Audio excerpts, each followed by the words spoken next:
What's good? What's good, everybody? Welcome back to another episode of The Urban Platform Speaks. Make sure to like and subscribe as you tune into the channel and check out the content.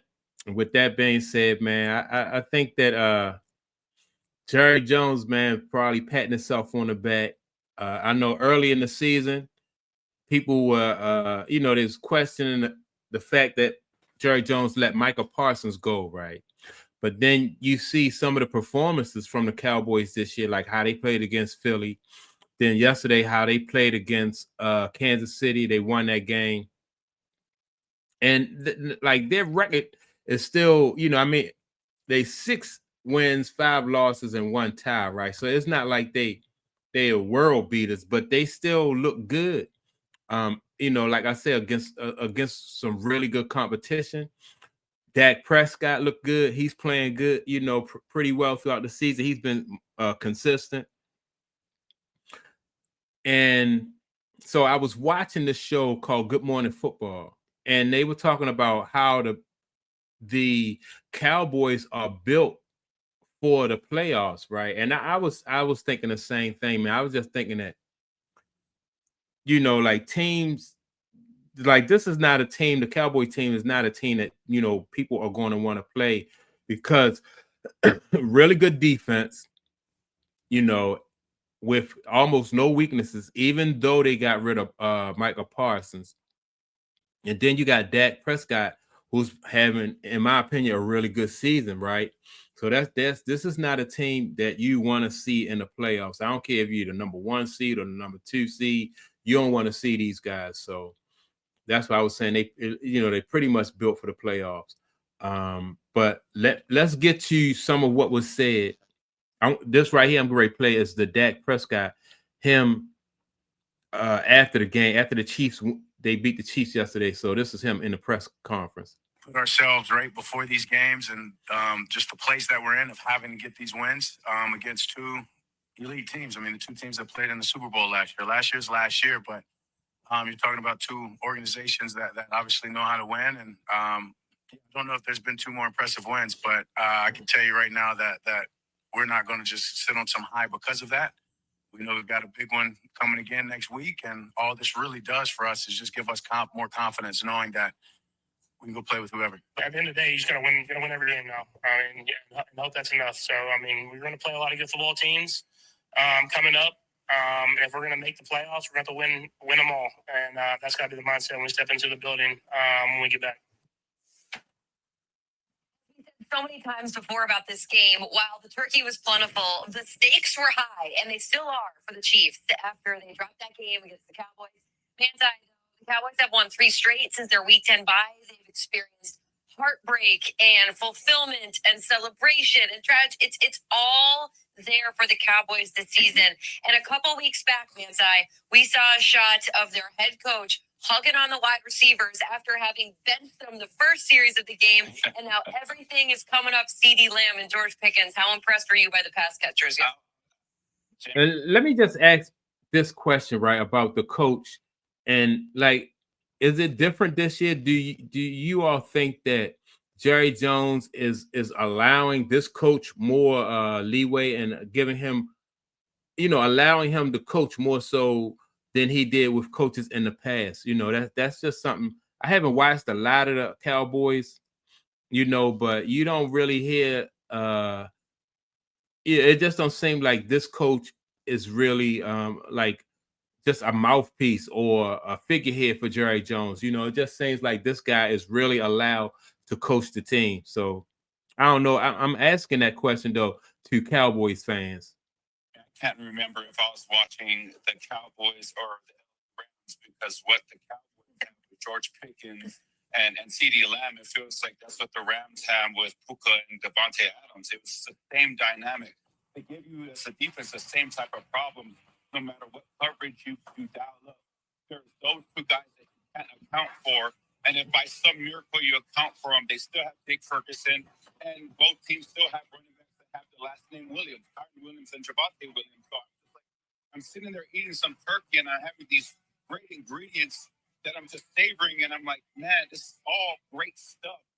But just like Thanksgiving, these ingredients would just be ingredients if you didn't have a great chef in the kitchen, and that has been cooking, guys. The guy has been efficient. He's been making the right decisions. And so, again, it is looking scary for defenses that are going against this Dallas Cowboys offense because there is no coverage you can run against a team that has two wide receivers that catches everything, that can do a short game, that has the deep ball. And then if you happen to guard one, they're always going to go to the other. That has been making the right decisions. So I really like what the Cowboys put on tape yesterday and the past couple of weeks on the offense. Yeah, so that's Manti Te'o, right, for this show called Good Morning Football. And he makes some good points. Dak Prescott like the two wide receivers that he got, I think they're very good. Dak Prescott's his decision making. Like I said, early in the season they was talking about, he was playing on a MVP type level. He kind of tapered off a little bit from that, but he's still playing really good football, and he's playing good football against good teams. That's a good, that's an even better sign. It's inside the ball. Yeah, man. And if I come and tell you that Patrick Mahomes threw for 243 yards, 4 touchdowns, rush for 30 yards, and he lost, it's kind of hard to swallow. I don't know what it is with Kansas City this year. I mean, they have the same kind of makeup with Andy Reid, Spaz, Kelsey himself, Patrick Mahomes, Kareem Hunt, Chris Jones and Trent McDuffie. The team is there, but this year the recipe of leaning on those close games and winning are not falling in their favor. And it's unfortunate because they're a good team, but I feel like right now it's just one of them things where you just don't want to tell the truth. And I've been in that situation, right? We've all been there where you tell somebody, hey, I'm on the way right now, but you haven't even brushed your teeth and got ready to leave the house. Or somebody at Thanksgiving tells you, hey, how was the macaroni and cheese? What do? You just, yeah, it was great, even though maybe you didn't like it. And it's one of those things that right now I believe that the Kansas City Chiefs, the truth is, this might be the end of their dynasty, winning the AFC, obviously, 9 consecutive years in a row. It's hard to do, but it's a lot of football left. Anything can happen, but it's not looking good right now. I think, and just like I look back when, like I said, with the Patriots, right? I don't know if it's going to be the end of their dynasty. I think as long as you have a healthy Patrick Mahomes, I think you're in the hunt. I think their defense for the Kansas City Chiefs has to be more consistent, and just like, and I compare them to the Patriots because the Patriots offense, with your skilled players, you kind of rotate them guys in and out. Some people get hurt, people leave, different people come in and stuff like that. But as long as you have Patrick Mahomes, you're gonna be in the hunt. You just your defense need to be consistent year after year. That's one thing you can't, they can't compromise on. But I don't know if it's going to be the end of their dynasty. I wouldn't say that, because people didn't say that about, when as long as the Patriots had Tom Brady, they won't be the end of their dynasty. They didn't go to the Super Bowl every year, but they were still competitive and a very good team. And then the team just tinkered here and there, and and they made it back. And I am shocked in November saying that. Yeah, we all just expect them to hit the turbo and start ripping off wins, and they just don't magic their way out of these games like they've done for years. They're 6-6, and we will run the table. We've seen Aaron Rodgers do it.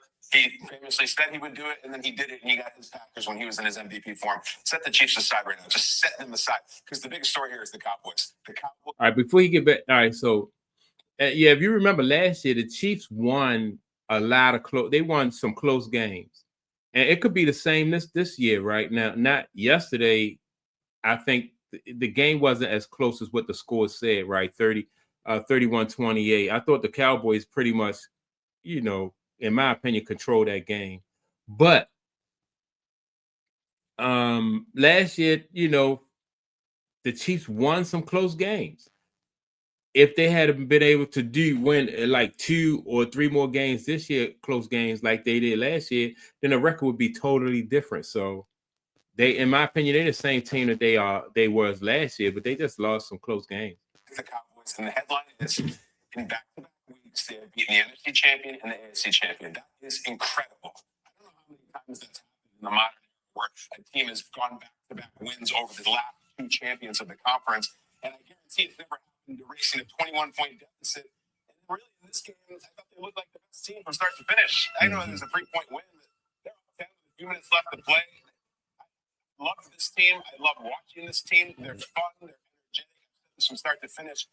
I've also said something else, my friends, and you will remember, especially you, Jamie and Mansai, back when they tied the Green Bay Packers 40-40 in Week 4, I said this is a good thing. Everyone's disgusted by the tie. This is so stupid. Why do we have ties in trust sports? I said, hold up, let me cook. This is going to be fascinating at the end of the year for the playoffs.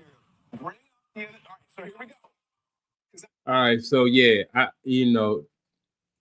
I thought too, when I agree with this guy when he said that the Cowboys, when they beat Green Bay early in, they tied them early in the season. I thought it was a good, it wasn't a bad thing for the Cowboys to tie, especially since everybody was talking about how Michael Parsons was going to come back in there with the Green Bay Packers and just destroy them, right? And so that didn't happen. Now you got Green Bay, they are 8. Let me see, they're 8-3, 8-3-1. The Cowboys are 6-5-1. So they might meet again. The Cowboys and the Packers might meet again. They could possibly meet again in the playoffs. But yeah, man, I think the Cowboys going to be a tough out for anybody that got to face them in the playoffs. So that's my take on it. Make sure to like and subscribe to the channel. Also, don't forget to leave a comment, and I will check you all out in the next video. Peace.